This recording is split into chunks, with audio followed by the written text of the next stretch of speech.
So just to finish off that point about like just for about 6 months being catatonic, is that the word you use? Yes.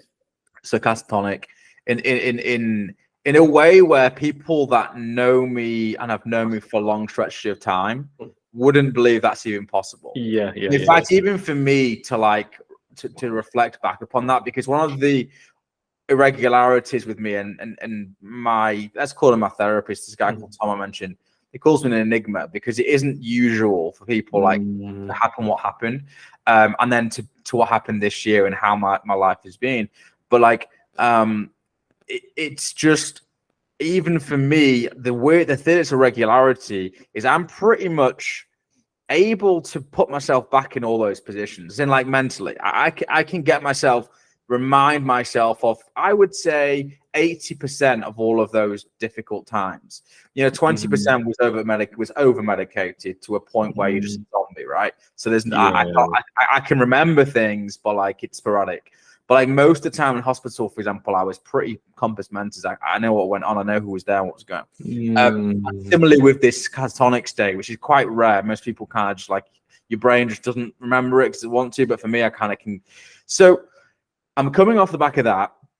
I remember I thought things were never going to change, right? Because I had attributed ambition and entrepreneurial success with my quote unquote bipolar condition, which meant that I could not achieve any form of success financially or otherwise in the entrepreneurial sense, because when I did and I got close to that fire, so to speak, I got burnt so badly I'm back in hospital. And that's kind of what happened on the 3 different occasions, right? Things started to go well, I started to go unwell, right? That was kind of the pattern. So my brain then, if I'm looking back at it in hindsight, and funny enough, Little Sugar's thing was like, oh, if you could be more Mr. Foresight and less Mr. Hindsight, you're very successful.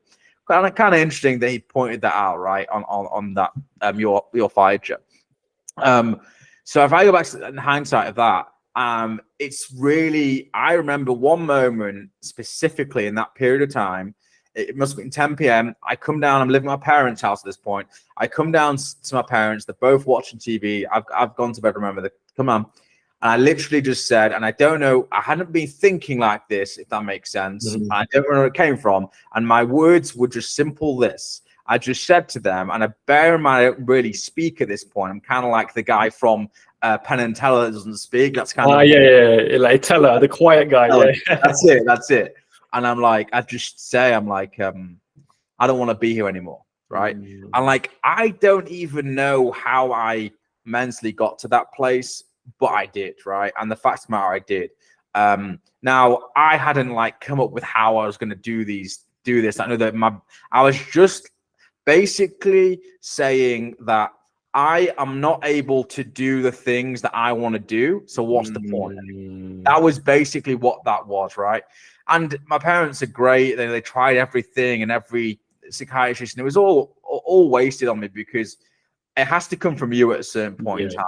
It's like being, I'm not going to compare it to, but I have people that I know that being through, Alcoholics Anonymous and Gambling Anonymous, and it's great. It's all well and good, your friend and family trying to help you, but until you at some point, and it's all different for different people.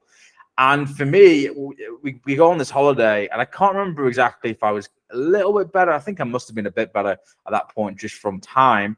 And I'm sat with my father, and I said to him, I said, look, I'm seeing all these people on Instagram, whatever else, as watch dealers. Like, it's driving me mad. Like, I can do this. Like, I'm gonna become a watch dealer, like, full time. I'm gonna move out of into my own place where I'm sat right now.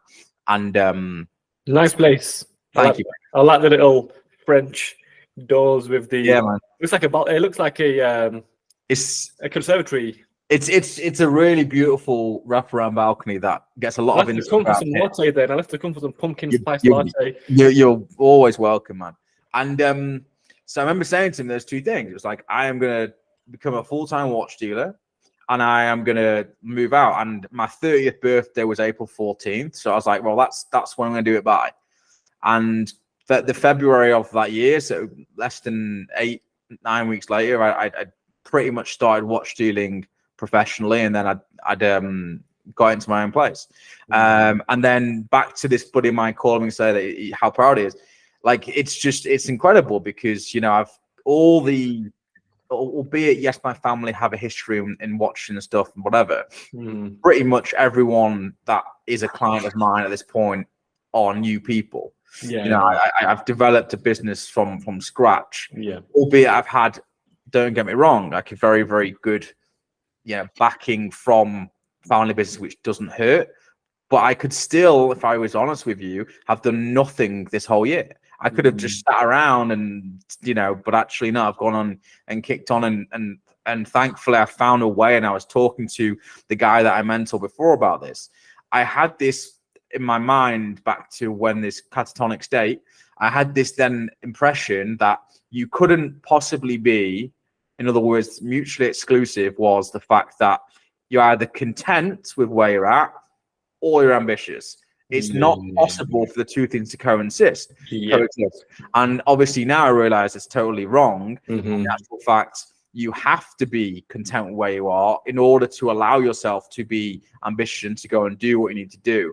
Because back to what we just said, and back with The Rock was talking about this, and I'll talk about this, that you have to enjoy the day to day. And like, that's why when I look at my Instagram, like the little cigar that I have or the meal that I have, like I'm savoring that. Like I am savoring every little thing. This conversation, right? This is what I live for, man. This is what I love to do.